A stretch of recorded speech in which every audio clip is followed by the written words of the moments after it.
So first, before we start anything, we need you to share this video. You need to start sharing with your group, with your friends. Text them, tell them we are on, we are live.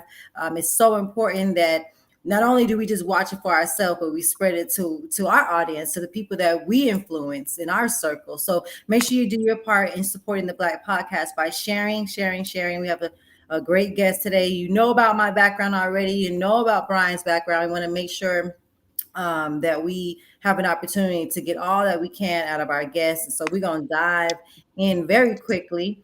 And then we'll have a little closing. We'll let you guys know a little snippet of what we're doing here on the Black Podcast, as well as our company called We Are HSBA. So we got a special guest, Bree. Who we got? Well, I mean, it's always nice when when I come across other brothers who like doing the thing out here.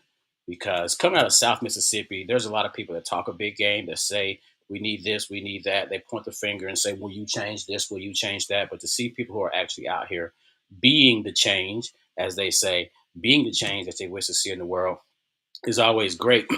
So I'm ready to sit back and enjoy the show, um, obviously from a different angle than the audience, but to enjoy the show with the audience and get some wisdom from this individual so we can use it, potentially link arms and go forward and continue to change the world together. So I'm not going to talk too much. We're going to go ahead and pull back the curtains. Our guest for today, Mr. Phillip Yates. How's it going? Hey, Brian. Hey, is it so? Do I call you Dr. Hobson or do I need to call you Terrell on here? You, How do your you, audience? you can call me whatever. My mom will call me Nikki. My friends call me Sherelle, and the people at work call me Dr. Hobson. So you can pick one. It's All right, okay. all Yeah. right. I'm gonna call you Nikki then. All right. So we family Your now. So I family can now. borrow some money. I saw All you. right, good. Well, you had the Crips and the Cream on, so I'm a part of K's side, so I figured we had some Okay. connections there. All right. Yeah, we do. Brian, Brian, are you Greek affiliated? I'm not actually. Okay. I was encouraged to pledge what is Kappa back in my freshman years, but it just wasn't me. Like it just wasn't my It vibe. wasn't. Like I It got wasn't mad you back respect for. then. Yeah, Look, I mean look, I got all recruiting respect on for the my brothers show. in whichever frat, but I usually just love to go to all the shows and like see the different vibes, like the Q Dogs just like clowning. The Yeah. Kappa's out here being Mr. Pretty Boy. Like, man, I want to clown when I can clown. I want to be pretty boy when I want to be pretty boy. Just let me do me. But I like nah. it. Me by me. I like it. Me find me. Look at that. Well, and at the end, it is. We all a part of that one. But we do want to thank you for accepting the invite. We know that everybody's schedule, everybody says how busy they are, but we take the time to do the things that we want, and we really appreciate that you took time out of your schedule to be a part of the Black Podcast. So we know that behind every glory is a story. And we see things on LinkedIn and Facebook and social media. We see you driving down down the street, and we like, man, that man's life has been amazing. But we never get to hear the person's story. We just get to see the results. And so we want to always dive in there first. Where are you from, and like what was the dynamics of your family? How did you grow up? Like what did that look like for you? Yeah, no. Again, certainly appreciate it, and thank you again for just the invitation and allowing me to speak on the Black Podcast. Phillip Yates from Southwest A-Leaf, Texas. That's in Houston, so obviously I claim H-Town. But anybody who's from A-Leaf, I mean, you always hear us say SWAT A-Leaf before we even let you know we're from Houston.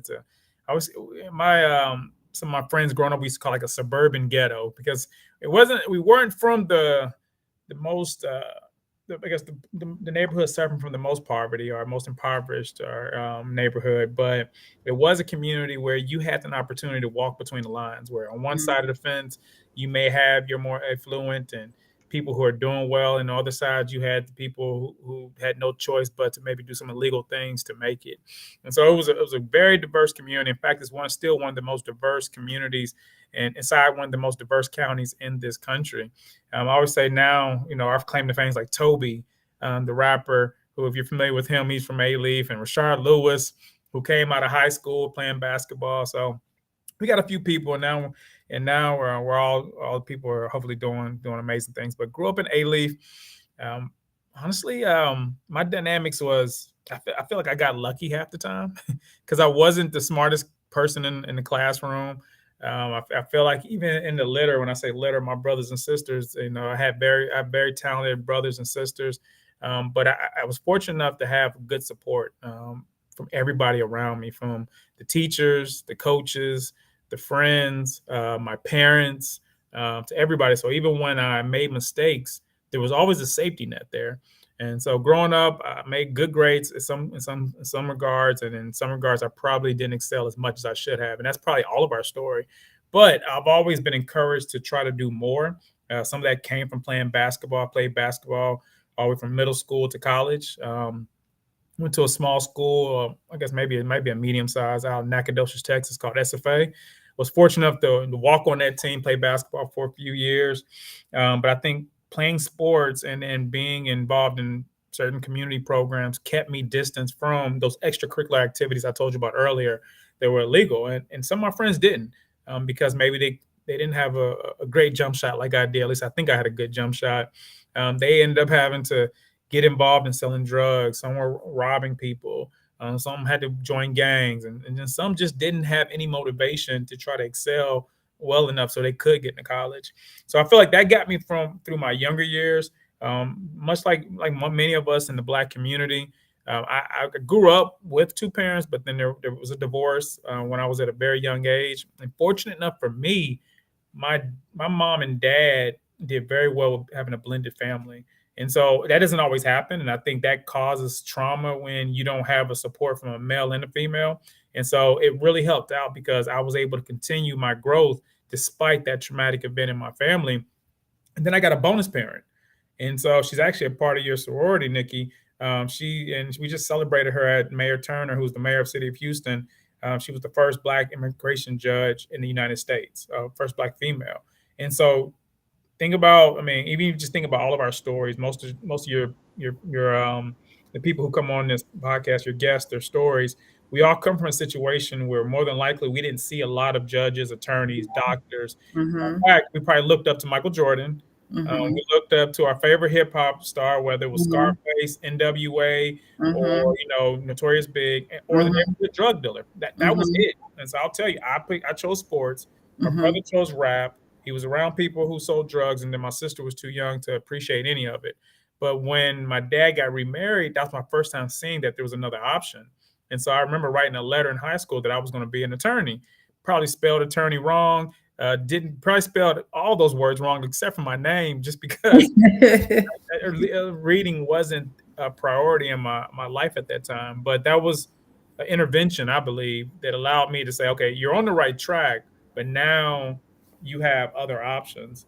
Yeah. Um, and so from there, I mean, again, and you stop me in terms of how far you may go with the story, but So I'm gonna dive in a little bit because I told you was speaking earlier about my background in education and athletics, and um, you know, athletics was a big part of my life. It was something that I was just good at. It wasn't that I had to do it. It wasn't my way out. It was just, this is what I love to do. I was actually good at it. And I found out I can go to school for free. And so started doing that. My brother was also involved in sports with my parents. I thank God they're still married, but they were always, who's going to her game, who's going, it was always trying to figure out who's going to go to whose game.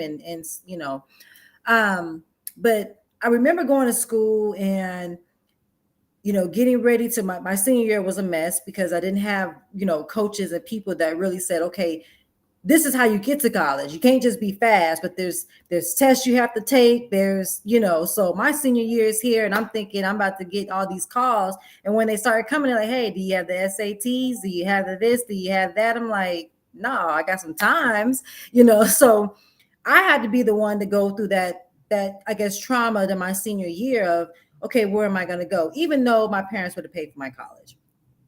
But I'm saying all this to say that I started to see the struggles that the young Black men had in athletics um, that I went to school with. I remember them being the fastest in the state of Texas and, having all these yards and having all these accomplishments. But then you never heard about them going to college. Maybe it's just a few of them. So then as I started to go through, college and started seeing the same cycle with our young college men.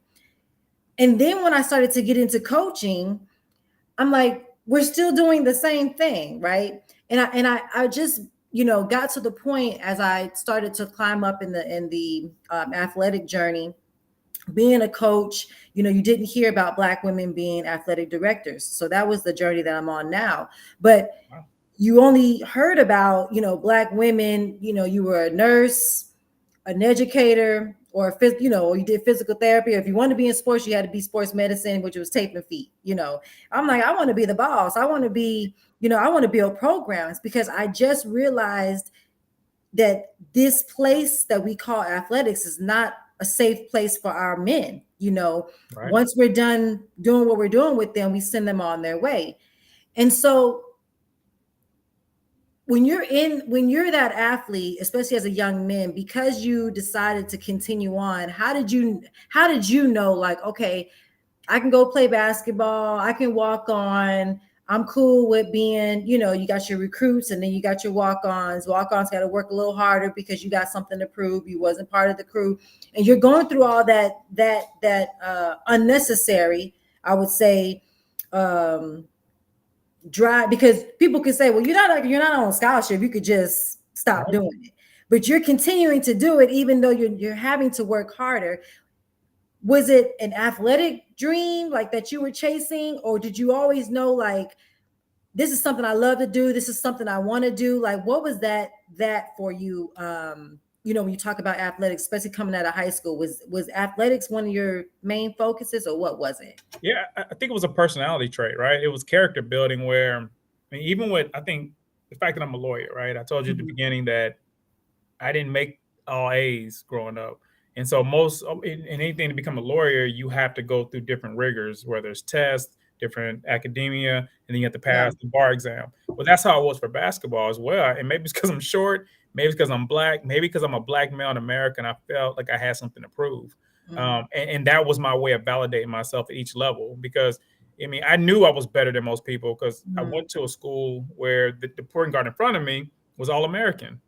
And so that's why I was able to go to a D1. They knew where I went. They were able to watch me play, say, you're better. And so for me, that was validating that, okay, Mm. you've accomplished something. And I think that's the same thing with professionalism. When you talk about the way Black men are treated, I can tell you that the person who was the All American wasn't even the best person in the school. But Mhm. because he got the opportunity, the coaches continued to invest in him until Invest. they no longer needed him. And Right. that's what's wrong with our community. So those who aren't well positioned, then they're pretty much thrown to the side. And so if Right. you don't have the parents you have, or the parents I had, or the community resources, a lot of times they fall behind. And I never wanted to fall behind. And so Mm. I used basketball as a way to continue to elevate myself, whether it was socially, whether it was mentally, of course, physically. And then that got me into college. But obviously, to your point, you get to college, it's a job. So, Yeah. those 2 years, I enjoyed the experience that, hey, you play D1, you go through your practicing, it's a checkbox. But then I was like, okay, now it's a truth moment. You're not Yeah. going to the NBA, and there's other things to do. So I transferred that same character building to say, okay, go become a part of this organization.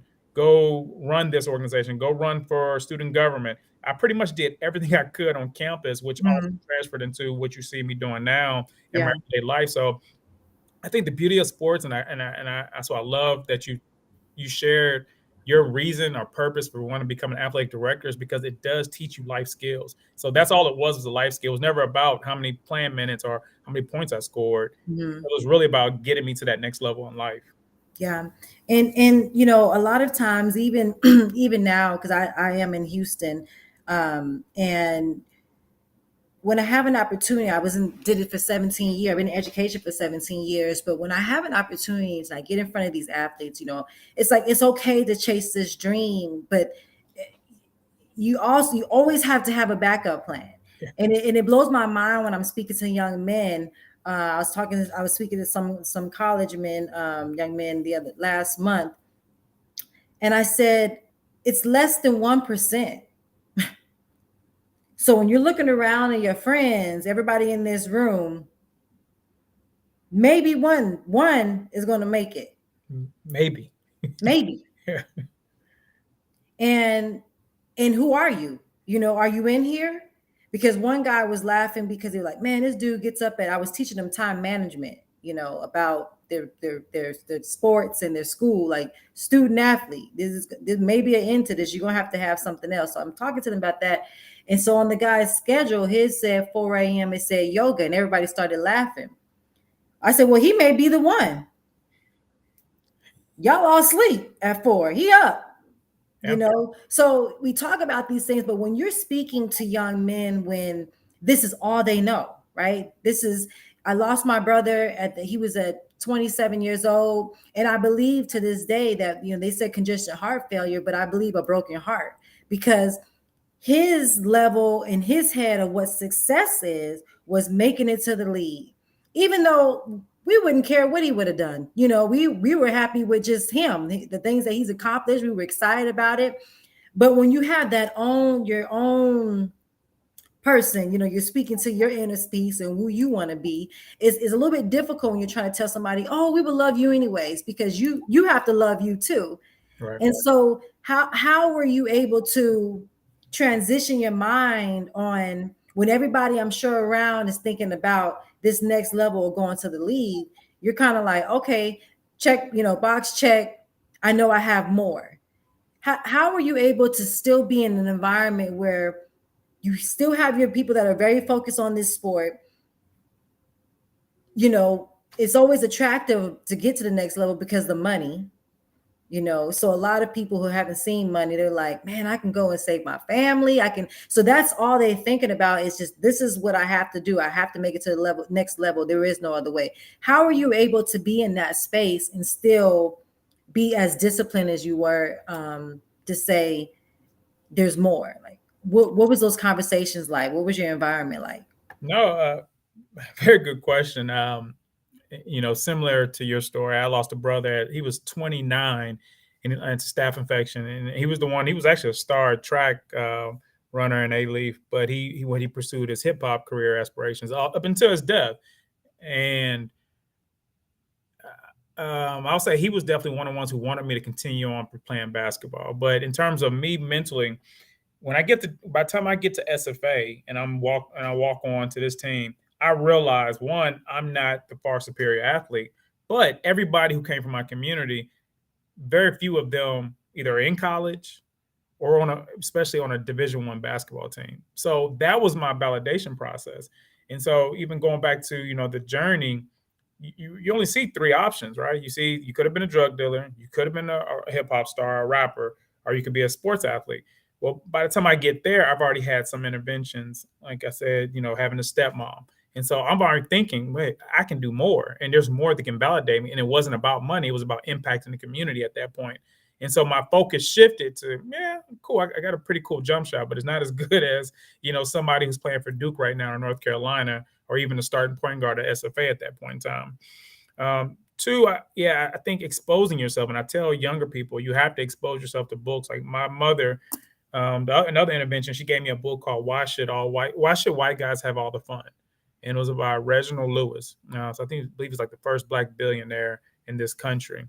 And so reading that book, I looked at his pathway and it gave me a new person to follow. So he went, did undergrad, he played sports, he got his MBA, and then he got his JD. And then once he got out of law school, he practiced law, but then he also created an investment group, and that's how he was able to accumulate his wealth. And so I think for me, I changed my lenses, and I started focusing on how can I, pursue more other dreams that was going to be impactful. And I still came up with different role models. It just wasn't Michael Jordan, Kevin Johnson, or Kim Olajuwon anymore. Now it's the Reginald Lewis's of the world. And so that's what I tell young people: keep dreaming, keep finding people to aspire to be like, and then eventually the people you look up to as mentors, you'll be in the same rooms with them. And eventually that does happen if you stay on the path long enough. And I'm pretty sure you and Brian can attest to that as y'all continue to have impact work, you're closer to the goal if you haven't already succeeded it, and then you create new goals. And a lot of times people don't have the right resources, the right teachers, the right platforms. That's why the platform you talked about earlier, the HSBA, is so critical, leadership, because I had it because I told you, I had a mom, I had an older brother, I had a dad, I got a stepmom. I had a village of people. It's like, even though you may not be the stellar or perfect prototype, we're going to keep investing in you. And so that safety net, along with the mindset, and then the character building skills that basketball gave me. I think I was able to stay on the right track and path, and it got me to this point where I've checked off every box that I've kind of challenged myself with at this point in my life. Yeah. So I got a question because you know how they say you're a product of your environment, and as you mentioned, typically most of our environments include us watching athletics, include us watching entertainment. So we only can dream as high as that which we are exposed to. And you mentioned that yes, you continue to see other role models, but they weren't necessarily those traditional role models. So, how do you go about, you specifically, how do you go about exposing the younger population or those who you are in leadership roles around? How do you go about exposing them to the ways of getting into these different spaces, of seeing other individuals? Because I know my perspective was only to a certain degree until I left here. Literally, whenever I first met Dr. Hobson, or maybe it was before, right before I met her. It was one of the very first events that we had. It was part of that specific group. I was exposed to people that were completely different than anybody I've ever been exposed to. So that gave me a different perspective to visualize my potential through. So the question is like, what do you do to incorporate or to encourage those around you? Like, go here, go there, watch this, read that. Like, how do you show them the way of seeing a different potential role model? Yeah, no, good question, Brian. And so, I mean, two things that I recognized, I guess, when I was in my early 30s, that got me to this position. One, it was I don't recognize failure, and I don't have a fear of failure. And so, even as you talk about being a walk on and all the rigors that player has to go through versus the one on scholarship, I was okay with that because I wasn't scared to fail.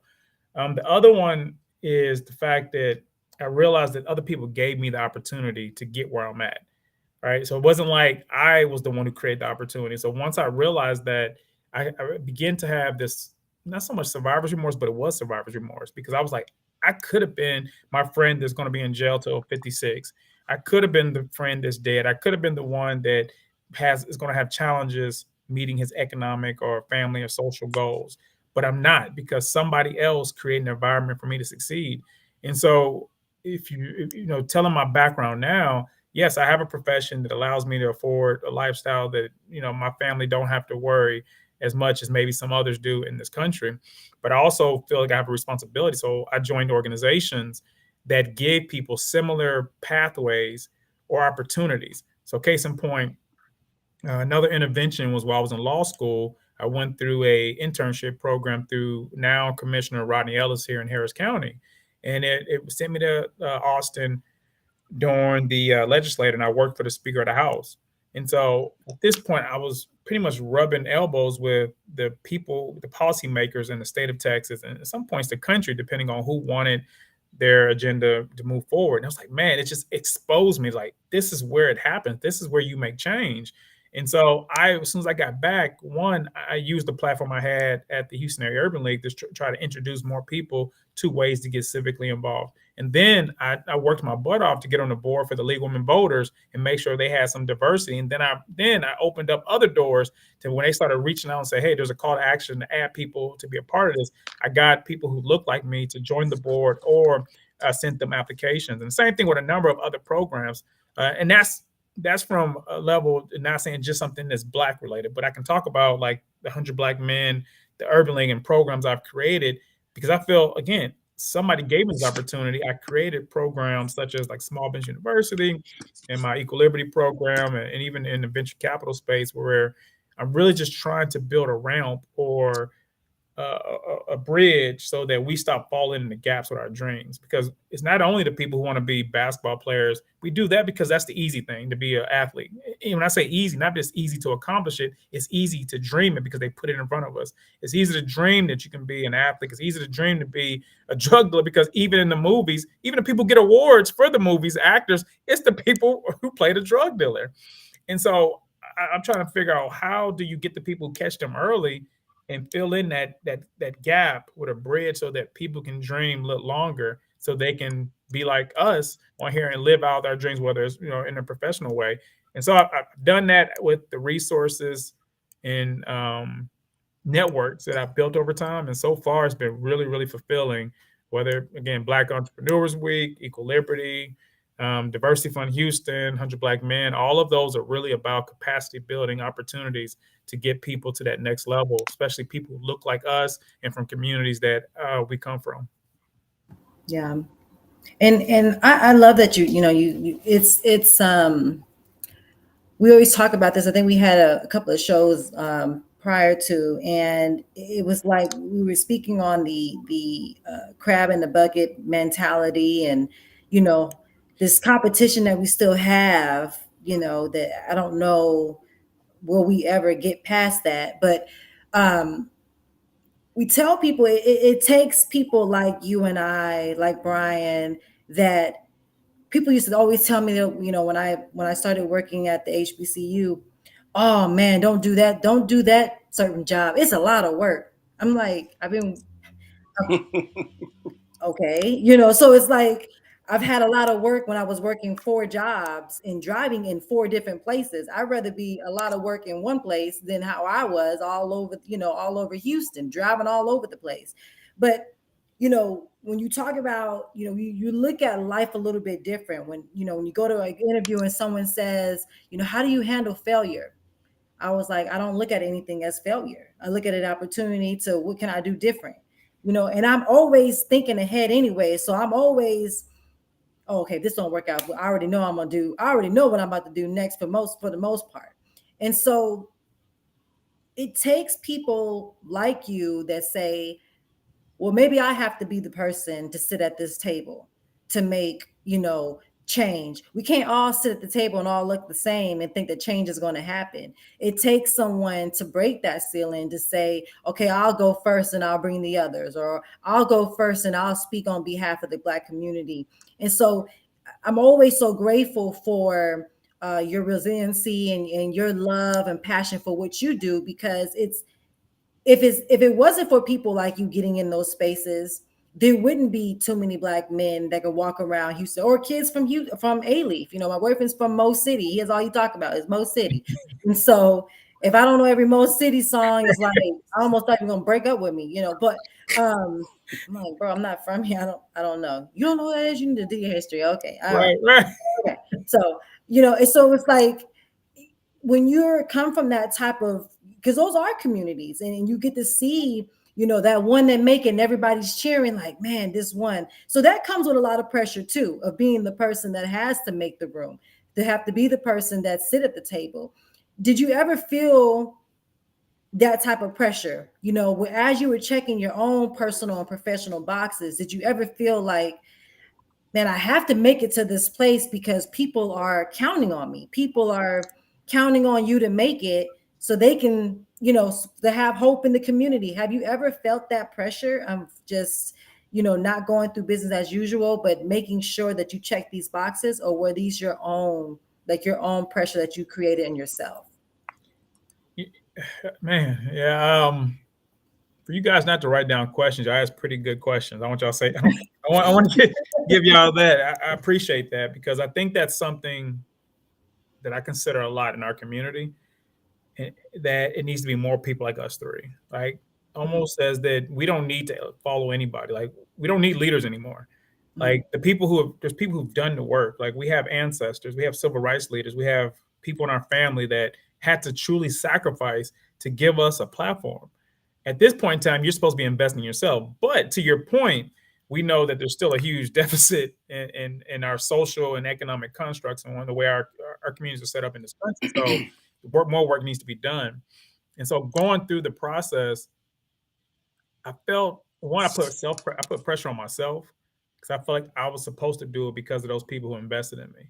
Like, going back to the event that I was saying, my stepmother was recognized that, and some of the lawyers and former council members were there, and they said, "Man, I remember you worked for me. I'm so proud of you, and then I Mm-hmm. went to bat for you and all that." And it's like I could see the joy on their face. Yeah. And I remember there was a time when, once I accomplished everything I needed to accomplish, I was like, you know what? I do deserve this. I am supposed to be that person. This is what Mm-hmm. God ordained you to do, Mm-hmm. in your household, whether it's in your community or it's in the boardroom or on platforms like this.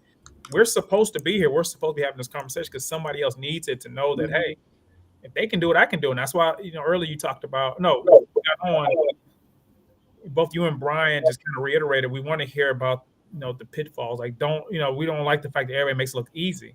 People Hmm. need to know that Phil's just Phil. Can I curse on here? I'm like, I F Yeah, some you can stuff cuss. up You in can my cuss. life. Yeah, you can cuss. Hey, I effed up stuff just like the next person, Hmm. but I never stop believing in it. So if I can do it, I want that young person or even my peers or even the older person, you can do it too. Yeah. And I think that's the importance of having these type of conversations, that we not only we may not be only representing the table, but we may be creating a new room with a new table to be designed where everybody feels comfortable in this country. Because I feel like other communities, they have such a sense of entitlement because of the fabric of our country, that they don't put themselves under the same undue pressure that we do. They Yeah. will be half as smart, work half as hard, and still go after more, and we'll Mhm. devalue ourselves because we haven't checked off all those boxes. And they go, and they don't only, they also expect more. I remember Yeah, sitting in a room of it was a conference. I think I would have been the only black woman in there. I don't know, but these women were on the panel and they were talking about, people were shooting questions at them. When you go into an interview, how do you demand this? Like, I tell them what I'm worth.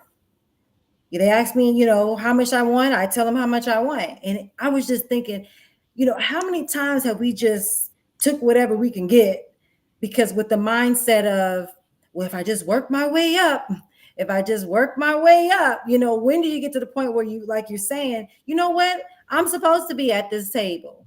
And when I got into education and I started to coach, and I'm still, like I said, trying to get in this athletic side. That comes with its own set of trauma of a black woman when you're going to athletics. But that's a whole nother show. But I felt like this is my responsibility when I'm here. it, these kids are my responsibility. It is my responsibility to tell them the truth. When they're like, "Oh man, doc, you got it going on. You got it, man. You must be smart." No, I actually could barely read when I was coming out of high school. I right. didn't know that because I was able still to pass. I went to college and I remember sitting in these classes and the professor was like, "Oh, all of y'all should know this, this, and this." And I'm like, "Man, I don't know shit on that test. I don't know nothing." And so I started questioning myself, like, did I graduate? Because it was like, I just remember going through the motion. I made great grades, but I also remember being in middle school where the teacher would do that round robin, deal. Everybody's gonna read a section. I'm like, shit, I go to the bathroom. And I Right. would go and I'll be gone, so until somebody come looking for me. But that I escaped those, those things for so long. So when I came across students that were saying, "Man, I just want to play this. I just want to," I was like, "Hey, look, I knew how long I had to study. When my friends were going to a party, I was like, man, I got a test next week." Everybody like, "Next week?" Like, why don't you study for it next week? But I knew me. I knew I had to highlight. I knew I had to reread. I knew I had to focus, refocus. And so I say all that because a lot of times the students that they see us, or the youth that see us, like, "Oh man, he wouldn't understand," "Oh man, he don't look like us." So when you show up, um and you have on your Houston hat, and you first thing you're like, "I'm from A-Leaf," you know they need to hear, we need to be raw with them, because that, one size fits all, everything, everybody's going to make it, and if you work hard, things happen. Those are not always true. How do we teach our students, how do we teach our youth to really understand who they are? And I had to go through a very dark place to see, and not as dark as others, but it really took, when athletics was stripped from me, when my brother, and just you, when you have to really sit and learn yourself all over again. Who am I? What do I like? What do I deserve? um how did you get to the point where you can change your mindset when you're sitting in this room to know, I do belong in this room, versus being in a space of, I'm so glad for the opportunity? How do you get from graduating from, "I'm so glad for the opportunity," to, "No, I've earned to be here"? How did you get to that place? Yeah, no, there was a young gentleman. He's like a younger peer, and he came to one of the events that I helped facilitate or last year around December. And he saw me with my Jordans on, because I usually wear Jordans if I'm out in the community, and I even do it with suits sometimes. And and he was like, "Man, to hear you command, your room and speak the way you do, and then we understand your background. He said, I just loved it. He said that was inspiring. And so, to your point, it's like people need to see us in our natural state, our natural element. We always talk about the code switch, and like if you get stopped by the cops, hey, mate, my name is Philip, and I wasn't doing anything, and I probably still found myself doing it. Where like I think when I first started practicing law, I was taking some class with the federal judge, and he used to do like mock cases. And so I had to go up there, and then I changed my voice, and I did like this, and it was a white guy. He said, "Do you actually talk like that?" And then one of the attorneys like, "No, that's not how he talks." And so he's like, "Man, calm down, be yourself." And so now when I talk and I'm talking to lawyers or I'm talking to judges, I use my natural vernacular. Sometimes I slur my words. Sometimes I have the country twang. Sometimes I talk too fast. Sometimes I even drop an F bomb because that's just how I communicate. And I may apologize if it's in the wrong setting because I'm not rude or disrespectful by any means, but I feel like the sooner you can get validation to be yourself, the quicker you can reach your goal. So I'll go to one other event before I talk about how, but when George Floyd passed away. Mm, And mhm, so, the world stopped and everybody started looking towards us and almost being understanding of, the plight that we all had to go through as a people. And then they said, what mhm, can we do? And the first thing the world let us do is be ourselves. Like I've never seen so many Black men and women and families communicate the way they did in such a raw state and be mhm, unapologetically Black. And I thought that was great. And ironically, that was probably one of the most beneficial um, we benefited off his death, and I'm fortunate to represent the family in different mhm, capacities in nonprofits. But we benefited because people heard us.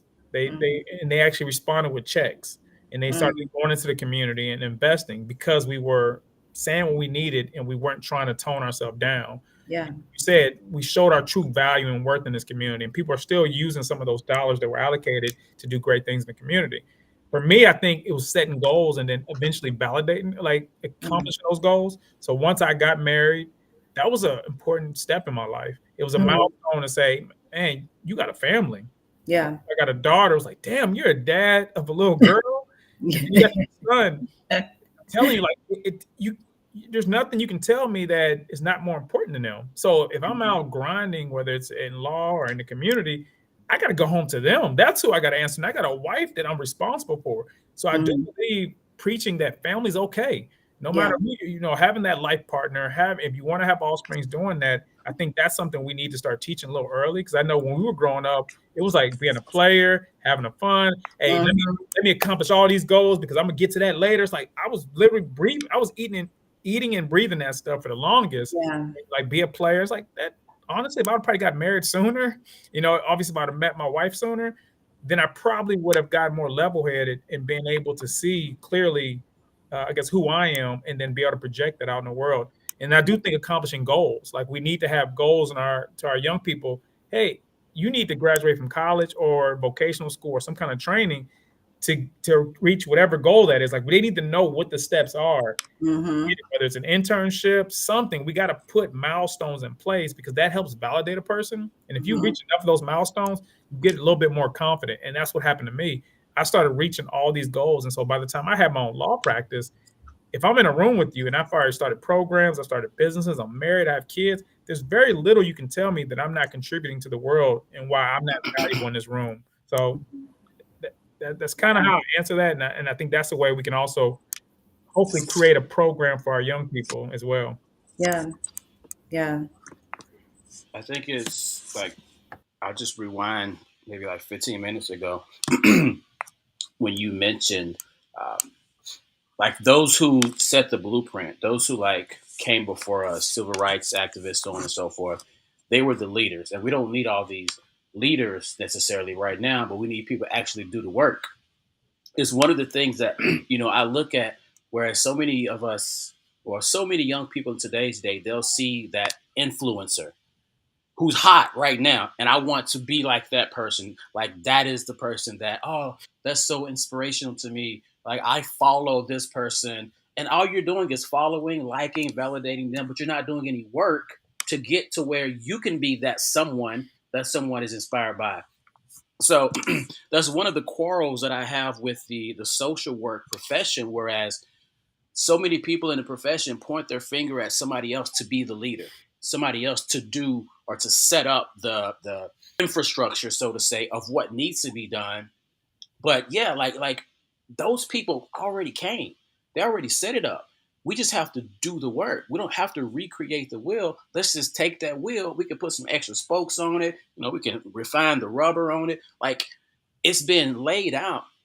So I'm glad that you mentioned that, because that helps us stop looking for that leader and start doing the work. And when we can start doing the work, that's when we start to become ourselves. That's when we start to become that competent individual that, you know what? Yes, I looked up to this leader, that leader, that leader to get me to where now I look up to myself, because I know what I know. And I'm going to come to this room, I'm going to sit at this table, and you can't tell me nothing because I know what I know. But until we actually are willing to do the work and go through the years of actually consistently doing the work, it's going to be difficult for us to be able to hold our weight at a table. I tell people all the time, when I was working on my master's degree, I was at like such the top of my game that I could enter any room, and I don't care if you got someone worth multiple millions, or you got someone, from whatever industry. No matter what room I went into, I was never intimidated. I never felt less than, because I knew there was value that I brought to the table. And if I articulated myself, efficiently enough, the people around me were going to see that value. They were going to praise that value, and they were also going to be the mouthpiece to go out and say, "Hey, you might want to listen to this guy. Hey, you might want to pull this guy into your organization." And I'll never forget, at the time when I was married, and my wife at the time, she worked at this eye surgeon clinic, and they always have these super fancy, expensive holiday parties. And I was at one of the holiday parties, and like I'm sitting there, I got a surgeon over here, I have a some other type of doctor here, I have like all these high level professionals, and here I am, the social work guy, and I'm speaking some of the things that I've done as far as developing mentorship programs, partnering with various different universities and such.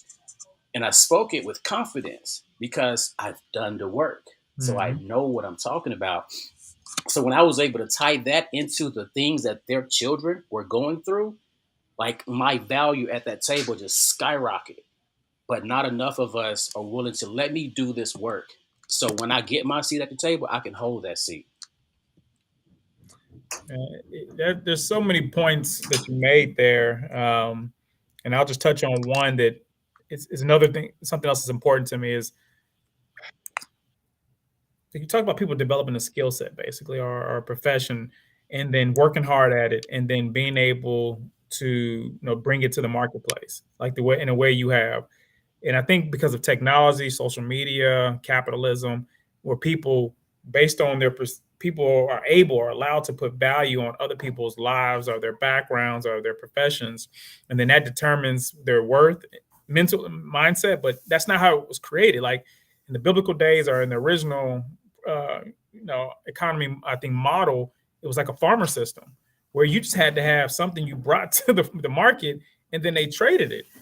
And that's why you're so important, because I mean, if anybody understands it, and I've worked in social work, and it's probably the reason why I still do the work I do at the Urban League, because I know how important it is.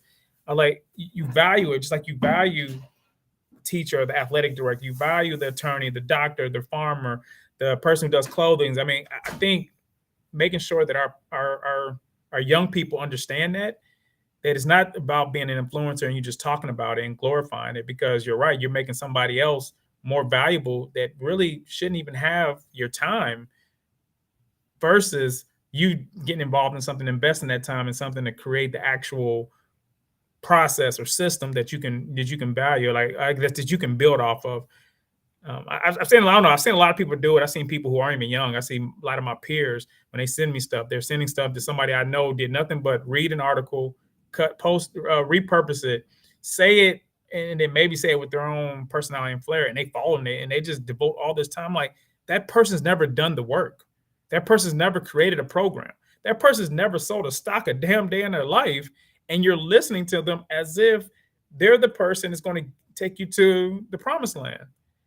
So I don't know. I think it's a good point. I don't know how you guys implement that. I don't know how I would implement that, because I do think influencers serve a good role. Yeah. But at the same time, how do we stop it so that they understand? Look, they're just there to get you excited about it. But if you're truly Mm-hmm. trying to build wealth, if you're truly trying to be an athlete, if you're truly trying to be a social worker, if you're truly trying to be an attorney or a hip hop person or whatever, you got to put in the goddamn work Right. in order to go down that pathway. Right. And Yeah, and just to kind of wrap up that thought, there's a guy by the name of Eric Thomas, motivational speaker, and he was giving this speech. And if you Google it or YouTube it, it's called Personal Freedom, Personal. and Personal Freedom by Eric Thomas. And a portion of that speech, actually, I thought I had it in my bag right here, but he's a book called The Motivation Manifesto by Brennan Burchard. It's the name of the book, The Motivation Manifesto. And he was saying how the best book he'd ever read. So you can liken that book to an influencer. The best book I ever read. He said, I read 2 sentences and then I put it down. They're like, hold up. Like, what do you mean it's the best book and you only read two? Because I had to apply. Listen to these influencers, but take what they say and go mm-hmm. apply it and see if it actually works. If Yeah. it works, your life transforms. You validate the fact that, okay, maybe they know what they're talking about, but at the same time, just because they know what they're talking about doesn't mean that they know how to implement it. So you have to be that quote unquote test subject to go out and either validate or invalidate what's coming out this person's mouth. So don't just get caught up in the fact that, oh, I follow this person, I follow that person, they're so inspirational. How is it reflected in your life? Mm-hmm. So just doing the work, and Dr. Yeah. Hobson can attest to it, and yourself as well, Philip, as much as anyone. Like when it comes to getting to certain high levels of education or any level of any high level of a profession, like you got to put in so much work before. Mm-hmm. And even when you think like I've done, like literally, do I have to look up more? Do I have to Mm-hmm. refine this even more? And you're being judged by your board who's trying to approve or disapprove your dissertation. Like you got to do the work, guys. And that's the Mm-hmm. thing. So many people don't want to do them. They see the They don't. result. They see the Yeah. lifestyle. And Yeah. That's what they want. you would think more people would do it because even if you look at our personal life and our spiritual life, like Mm-hmm. I don't, I grew up with pastors that I respected and admired, but then when I became a man, I realized they were just men. Mm-hmm. Now my spiritual walk is with me and God. And don't get me wrong, I still go to church, I still celebrate and Right. Christianity and gospel as I choose, but I don't have the same reverence for the church as I Yeah. did when I was younger because it's the same thing Brian's saying right now. I realize I have to be the one. I have to want to be doing being more Christ-like, or I have to try to use these principles. And when I fall off and something goes wrong, I have to be the one to know how to reset my moral compass to get back on track. Yeah. Not somebody who's an influencer at the church, and then we Right. decide to give that responsibility. So I think it goes not only our professional, but also in our personal walks as well. Mm-hmm. Yeah. And I would say, in our community, I think we're all kind of the same, except for Brian. Brian, I don't know how old y'all are. Anyway, I'm probably the oldest in the room. But anyways, I remember back then when people used to say like, you got to fake it till you make it. Yeah. And I feel like that was intended for us to say, if you want to be a millionaire, you got to think like a millionaire. You got to do the things that a millionaire is probably doing. But in our communities, that conversation of the fake it till you make it turned into all fake, right? And so we started coming out here and we just, we look like we doing this and we look like we doing that and we talking, but there is no work. When you start to unpeel, you're like, yeah, you got a nice car, but you have no credit, or yeah, you have a nice this, but you don't have this, or yeah, you have that. And so we turned something that was supposed to be a positive message to now you never get to really know who you are because all you've known is to do is fake it till you make it. Whatever the new hottest thing is, you're trying to live up to that. And so you spend your life, going with the wave. If whatever's in style, whatever conversation is being said, whatever. I had a student when I started out being the college advisor. I said, I want to change my major from education to business. I said, okay, well, what kind of business? I'm writing it up. Well, what kind of business you want to open up? Like Rihanna. I said, okay, so do what did Rihanna, did you research on maybe how did she start or what? Oh, no, it's like, in their mind, if I just look like my influencer, if I have the hair, the waist, the talk, the car. I'll do whatever it takes. I'll put the work in to look like somebody, but are you willing to put that same work in to be that person? Do you want to go through the trials and tribulations that they went to? Do you want to go through all the disappointments and the no's? A lot of time it's the no. And so when you were talking about earlier code switching, Mhm. we then now when you start teaching the youth that, they turn that into, man, I'm not gonna be fake. Well, it's not being fake, but I also feel like there's certain places, certain things for certain places. Now you may not have to do, to the extreme, but you do at some point have to learn how to adapt to the places that you're at. We're not gonna always be able to step into a room and say, well, I'm just gonna, until you get to the point where you're respected. You can step into a room right now and somebody, and you still have a conscience of, things you may want to say or don't say in certain places, Absolutely. but you can still be you because you've been through and you've proven, okay, this guy has a reputation. We know who he is. We know he knows his stuff. We know who, but when you're first going out there, you gotta get in the building first before you can just say, well, I'm just gonna be myself and they can just accept it or not, because reality is, well, they're probably not, and you're not going to get in that room. So can you speak more on just the difference of the code switching and the fake it till you make it? How long do you fake, and when is the faking becoming your reality? No, I, and it goes back to setting goals and then understanding how to meet those milestones to reach those goals.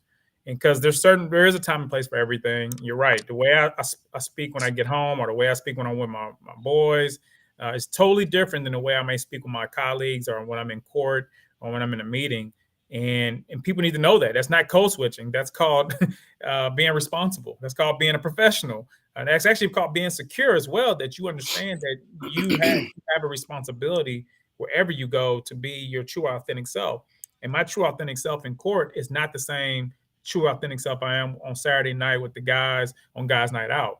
And so it is a certain level of consciousness, and also understanding, I think, really economics or the social constructs that come with economics. And so people need to understand that there is a certain presentation. If you own the business, you still have to present clients. I mean, you can even look at somebody like Sean Carter, who we've seen go through several iterations of himself. And even now, when you see him when he's performing with hip hop stars, he's dressed a certain way. But when he's in meetings with his investors, no matter what color they are, he still dresses a different way.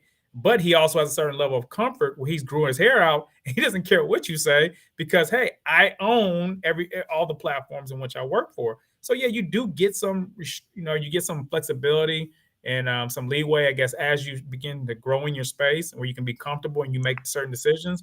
But the reality is, we live in a capitalistic market where you still got to create a value for yourself wherever you go. And so, at home, in the community, in the boardroom, or the office, or at school, or church, wherever that is, you want to create value. And so, you need to understand the rules of the norms that, and that space. Yeah, that's so real, and I'm glad that you drew that differentiation because so many people will hear make it into your fake, and they'll see people understanding how to transition, professionally transition between scenes, and like there's nothing wrong with those transitions, but continue to do your thing as far as like you mentioned, Sean Carter, continue to prove your worth so that slowly but surely each room you go into, you can be more of that self that you desire to be on a regular basis. You got the dreads. Eventually, they're going to have to respect the dreads because, like, they want that seat at the table with you now. Like, you add the value to the room. So, Can we tweet that? That's a tweetable moment right there. They want to be at the table. Yeah, that well said. Well said. yeah, and that's where we should seek to get, and it just takes me back to my primary business mentor and now partner. Started a few companies together. When I first met him, I was introduced before I went to pick him up at the airport. A successful businessman from New York. multimillionaire, yada yada yada. So I'm visualizing a guy. I'm gonna pick him up at the airport, maybe a briefcase, suit and tie, look like nicely. I pull up and he's got on some white slacks, some Jordans, a snapback, and a t-shirt. And I'm like, this guy is the multi, like, because he has established his value to where wherever he goes, he dresses how the heck he wants to dress. And he recently took a position as a VP of sales for a $300 million plus company, and he's on stage with best VP in the business T-shirt on that he created, like just rocking out how he wants to because they want him in the room. And whenever you've established enough value for yourself, you start to loosen up that grip on how you present yourself in each room you go into. But ultimately, it comes all the way back to you got to do the work. Yeah. Got to do the work. So So how do you so your balance, you talked about having the wife and the kids and the organizations and all that kind of stuff that you have going on. How do you pour back into yourself, replenish, because in all these different professions and things that you're doing, we're constantly giving a part of ourselves, our energy. How do you have that balance to where it's like, hey, I could take care of this, and how do you turn it off when when you're at home and you're thinking about those cases and those things and the news is on and all that kind of stuff. How do you find that balance? What are some of the things that you do? Yeah, I think we're all probably similar in age, and then once you get old, you start valuing your time a little more. All right, and I don't know when it happened, but I know it happened in like last 5 years. My body changed. I couldn't stay up all night and be able to wake up early and bounce up out of bed and still be fresh and not have a cloggy brain and be able to articulate myself the way I wanted to. And so I started just thinking about how to take care of myself. Self-care became a priority for me. Mm, Even if it meant taking less revenue, even if it meant not being in as many rooms or being as influential as I probably once wanted to when I was younger, it was more or less I had to take care of myself, and I made sure everybody around me understood that I needed to, whether that's like family and friends, and obviously close coworkers. So one of the things I started doing was running. mm, Although I couldn't play basketball anymore, I can go, horizontal. I can still go vertical because my hips weren't that bad. So I started running marathons, and people used to mm, laugh. They say, well, why are you out there running marathons? Why, who stays out that long running? Well, that was my time to decompress, think, mm, be alone, and just hear myself think. I started, working out more. I started looking at vitamins, and then I started paying attention to my sleeping patterns. So if I did have a late night, I said, hey, I'm going to stay in this next day and get some rest, or I'm going to make sure that I do something fulfilling. And that was really it. It's really, and I think we all need to create a culture of that. Like, even, we talk about even just self-help. Let's get away from that and the hustling mentality to self-care. And then maybe you need help from somebody else to help you go through certain processes. And that's even something I aspire to do is hiring a therapist. Because I feel like almost every Black person in this country has went through traumatic experiences. And yes. especially if you reach the point of that us three have, and there's similar people who are professionals, like, how do you unpack that? We go through all those different barriers. We like you. If you listen to all of our stories, like we so it was so easy for us to just talk about what we went through and Right. accomplish what we did. And it's almost like it's normal to us that that's the journey. Like, Right. it's not really supposed to be the journey. It's not. Yeah. And Right. so I think that's it. It's been self care, and I want to continue to do that and work on that, and then get my time back. Yeah. That's the last part I'll say is getting my time. I have a strategy that in so many years, I won't work as long as I have. I may work as hard, but not as long, where now I have Mhm. more time for myself, though, and those I want to be around, like my kids and wife and friends. I love it. I love it. And when you say that, because I was functioning in dysfunction for so long that when I got into situations where I was like, okay, I'm supposed to be in there, like, no, this is just chill. And I'm just like, chill. Yeah. Like, is anybody going to cut? You do have that type of trauma, and I took almost a $50,000 cut just this last year, August, because I just had to choose my peace. It was like, when you've been on the grind since 14 of just checking a box, checking a box, checking a box, checking a box, going through so much trauma, and you're not even knowing it's trauma because it's just been what you're supposed to go through. Oh, as a Black woman, you just go through this. It's just what comes with it, and you just learn to live with it. until you take a moment and you're like, no, this is not life. This is not living. And so I'm so glad you said that, because I was telling one of my students that came to see me, he was holding everything in his head. And I said, well, what do you think about seeing a therapist? Oh man, I ain't talking to no white man about my problems. I said, look, hey, okay, he's not white. I said, but I said, this is what they get paid to do. And so as I shared with him, I said, well, hey, I check in with mine. Sometimes I check in to say I'm doing great. Sometimes I check in to be like, oh my God, because it's like keeping everything in your head. And so he went one time and he said, is it okay that I enjoyed it?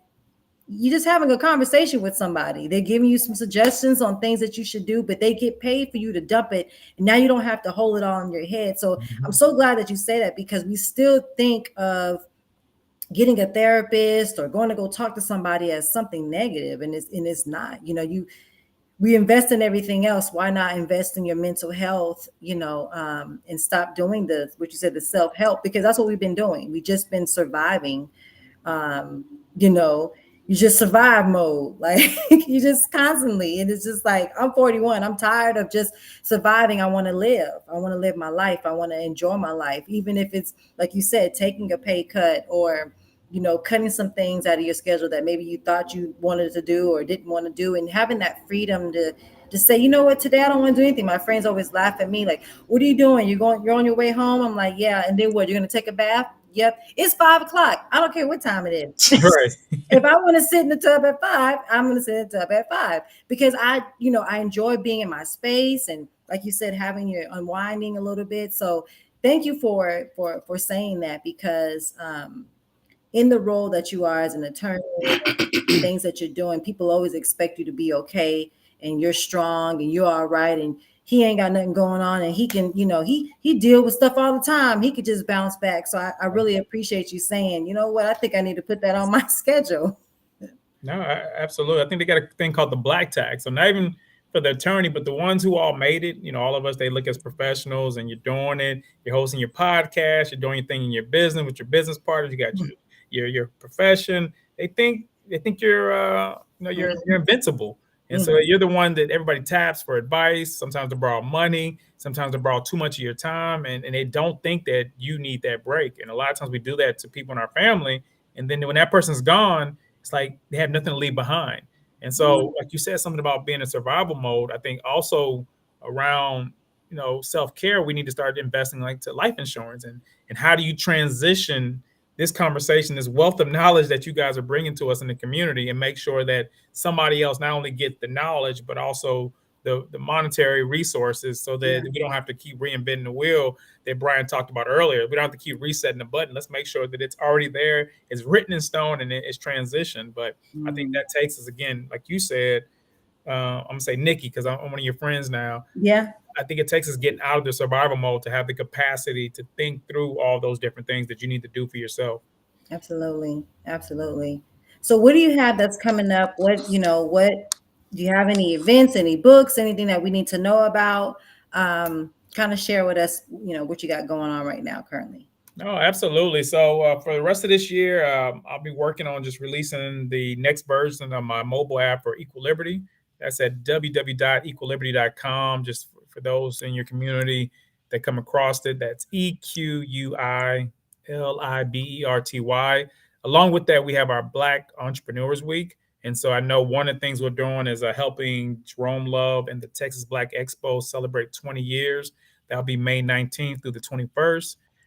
Then we will be working with the National Urban League as they come to Houston to host their conference. That will be the last week in July. And then we'll have our annual Black Entrepreneurs Week, which will be the first Saturday after Thanksgiving, all the way to the first Saturday in December.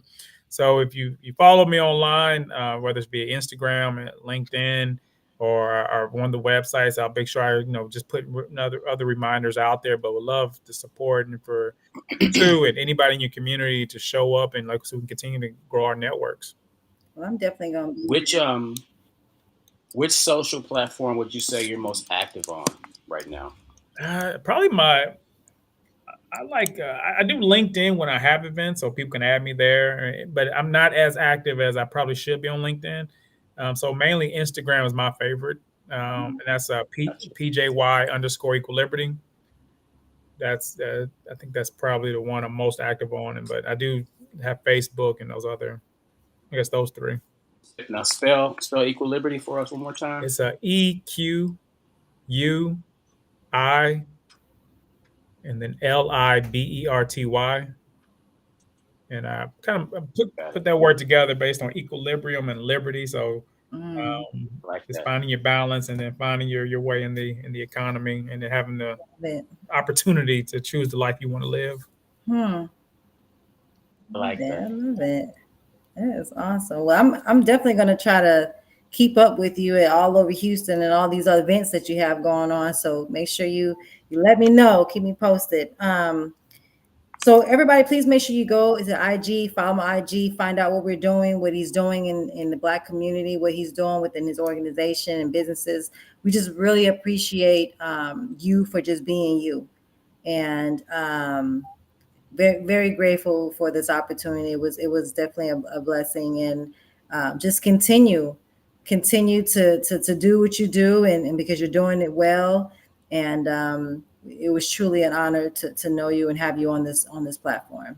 Now, Brian and Nikki, the honor and pleasure is all mine. Congratulations on your success and doing something like this. I know how difficult it is to keep podcasts going. And so you guys do it in an organized fashion and with a great purpose for our community. So thank you for allowing me the privilege to be on here. And yes, we are connected. We are networked now. So I'm hoping even offline we can figure out ways to work together in the community. So, but you guys have a wonderful holiday weekend, and I look forward to talking again soon. Absolutely, Sounds good. absolutely. We'll be sending you an email and also a custom thumbnail through the Black Podcast, so you can go continue to spread it. But we want to thank you again for everything that you've done and taking the time out. And thank you for your wife and your family for letting us borrow you for this hour. Um, and so we again just thank you. All right. I'll take care. All right. So we're gonna put you backstage real quick, close out the show, and then we're gonna come and close out with you just a few minutes. Okay. Wow. Well, we don't want to take up too much of his time, but what an honor. I mean, it's when you watch the show, you're like, he does all those things. You don't see all those in one little picture, right? Or one little video. Yeah. So it was. I love the fact that they're so vulnerable and open up to the things that they're doing, their struggles, their accomplishments, their celebrations. It's a blessing to hear the stories. Yeah, and I'm just glad that we came up with the idea, um, and I'll give you credit of doing a podcast back in 2020 in the middle of COVID, because like just the amount of excellence, not only that we've been able to expose to our audience, but that we've been able to connect with, and just listening to guys like him, it just makes me so proud of our community, because there are those out there that are still doing the good work, even amongst all the fact that the media only paints us in a certain light. Yeah. So it's just great to have that reiteration during every show that, man, there's so much greatness out there, and we're actually connected to it more and more on a Yeah. weekly basis. Well, you can catch us here on the Black Podcast on Thursdays, 5 p.m. Central Time to 6 o'clock. Also, check us out at We Are HSBA. We Are HSBA.com and find out what we're doing in our Black community and how you can contribute, whether it's through money or your knowledge or us collaborating in partnerships. What do we need to do? But let's put in the work. So hit us up on wearehsba.com, and we look forward to collaborating in partnerships with everyone in our community. All right, Until next guys. So, time.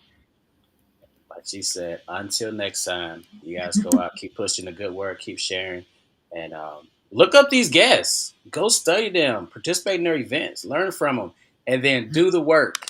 All right, guys. See you guys next time.